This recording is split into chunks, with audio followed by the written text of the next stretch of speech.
It looks like Netflix canceled another show just after its first season. This time, the victim is 1899, made by the same people behind the beloved show on the same platform, Dark. But why exactly did they cancel it? Well, the show's creator put out a statement on their social media explaining the entire situation. Let's dive deeper into it and find out just why it got canceled. First up, things don't always go as planned. 1899 is a popular show made by the same people that were behind the beloved Dark series on Netflix, Janche Freche and Baran Boodar. Its plot followed a group of immigrants that came over from Europe as they traveled all through the United States, all the way from Southampton to the famous New York City. Its first season has only 8 episodes to start the series off, but things took a turn for the worst as one of the creators of the show came out on social media website Instagram to talk about how the show was canceled. Recently, Deadline confirmed that it would be canceled. It cut off after their first season, before hope to gain an audience could even begin. The show had a cast of eclectic strangers who were all making their way across the Atlantic Ocean, obviously in 1899. All of them are aboard the steamship called the Kerberos, a play on the three-headed dog that's known in Greek mythology as the guard dog of the underworld. Just 4 months before the strangers start their journey, on the very same route that they're traveling from, they see the ship called Prometheus mysteriously disappear. And while fans would have loved to know how this thing ends, 1899 is unfortunately just the latest addition to Netflix's infinitely long list of shows that get canceled prematurely as the platform continues on its quest to fill itself with content, no matter the cost to the creativity involved. Moving on, we'll never know the fate of the Kerberos travelers. The show starred some big names in its cast, such as Emily Beecham, Aneurin Bernard, Gabby Wong, and Andreas Peichman. It was directed by none other than Odar, along with Freche writing the story with a bunch of different collaborators. Wong, one of the characters of the show from Hong Kong, recently talked about what she first thought of the show as she read about the finale, which admittedly left some fans confused. She says that she was up at 4 o'clock in the morning reading the final episode, all the while she was busy breastfeeding her son, and she ended up punching her husband. Apparently, she punched the poor man till he finally woke up and told him about the ending, and honestly, we understand. She continued by saying that even though fans out there may not have gotten any kind of closure for the show, or any kind of elaboration of the plot in the first season, everyone who's a part of this show was there for an excellent reason.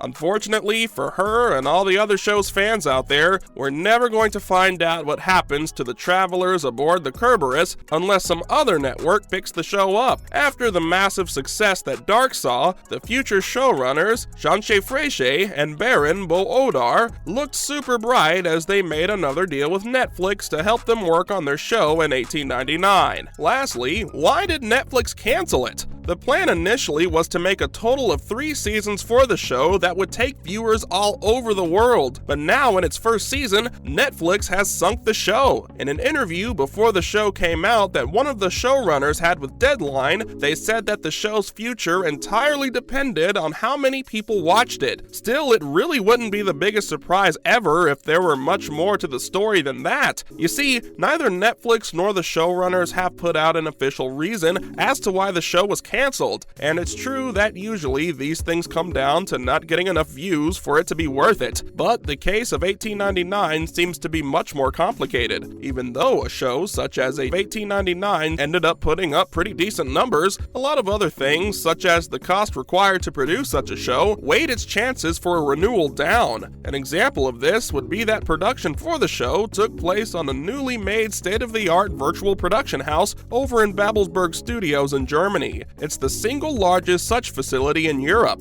meaning that making a show in it is super expensive. Still, it does come off as quite surprising if we consider that the show was out of a bunch of projects that the showrunners had planned with the streaming platform as a part of the new deal between the two parties. Guess we won't know the truth until there's an official statement. Moving on, the creators released a statement in response. First is Netflix's growing pile of canceled shows. 1899 just landed on on Netflix's hill of shows that have been one-season wonders, leaving a lot of fans to wonder what the story of the ill-fated ship and all the passengers aboard it could have been. Now that the passengers and crew of the ship have suffered some of the worst fates out there for any show at the hands of none other than Netflix. The show's creators, Barenboe Odar and Janche Frege, took things into their own hands to an extent and went over to Instagram to confirm that, sadly, fans won't be able to follow the ship, the most unfortunate one after the Titanic or Gilligan's Island, and crew full of courageous passengers, along with their adventures. They started by talking about how they brought this news to us with a heavy heart, but the show isn't going to be renewed for a new season anymore. The team would have loved to bring about a second or third season, the same as they did with Dark, but at times things don't go the same way as planned, or even worse, sometimes creators are up against something even darker and much worse than the problems their characters are facing, such as the algorithm over at Netflix. Next up, what would season 2 have looked like? At first, the show's creators, Barenboe Odar and Janche Frege, wanted 3 whole seasons for the show. They even talked about it and said that it was super important for them that they made the viewer feel super unbalanced from the very start of the first episode. It was as if the show was just another historical drama from 1899, but something was off. At least that's what they said in their recent interview with IndieWire. They wanted to play with what everyone expected to happen in the show. Viewers would read a code, expect something, and feel safe with their expectations, knowing what's going to happen next and having it all figured out. But the creators wanted to break that expectation apart and somehow still successfully answer all the questions we'd have. At least that's what they wanted to do in the show's 3rd season, but hopefully they could also give some answers in the 1st season. If this approach sounds familiar, then we're on the right track, because that's exactly what they did with Dark. It's honestly not easy to predict where things could have gone if the show were to be renewed for a few more seasons, but given the showrunner's past, it definitely would have been amazing. Also, some small comforts. Though the most significant flaw that this strategy brings along is that it only works if the entire show makes it on the screen, and unfortunately for everyone involved, we won't be able to see how it plays out this time. While we probably will never get to see the endgame that Claren had planned for us on screen, there's some comfort to be had since he knows that the show's ending was mapped out. In another interview with Deadline, the show's creator talked about how they like to have an ending already mapped out before they start working on anything, since they want to know where their characters are headed. The show's creator continued by saying that they're trying to move through an entire story in the front and want to be sure about how it will end. While admittedly some things do shift around in the process as they're loosely thrown in, and as they go through the process, ideas meant to take place later on can shift their positions, but that's just the team trying to be flexible so that the creative process can still surprise both the team and the viewers. But having an end in mind does help them shape things out much better. While this may still be vague, we can't expect many details to be out so soon after its cancellation, but for all we know, the team may be in talks to save the show with another platform, such as Prime Video or HBO. Finally, could we get a movie or a one-off? There's always a tiny chance of Netflix trying to wrap things up through a movie or even maybe a one-off special episode. Well, why can't they? They did the same after fans started calling them out when they decided to cancel Sense8 just a few years ago. In April 2018, Cindy Holland, the platform's vice president, talked about it in an interview with Radio Times. The show was canceled because of considerable decrease in its audience size and budget, but it was the love of fans that brought them to work on a special for the show again and brought everything to a proper close in the end. Similar to Sense8, 1899 has a vast international fan base, so could we see history repeat itself in this case? It might be possible if the viewers bring about enough of an uproar, although for 2023, the streaming platform seems determined to cancel more shows than ever before. Whatever will happen, but we should not expect the show to have a crossover with Dark. It was one of the things that the creator said was one of the worst ideas for the show. That's a wrap for this video. What are your thoughts on the show? Let us know in the comments below. Make sure to give this video a thumbs up and subscribe to our channel for more videos like this. See you in the next one.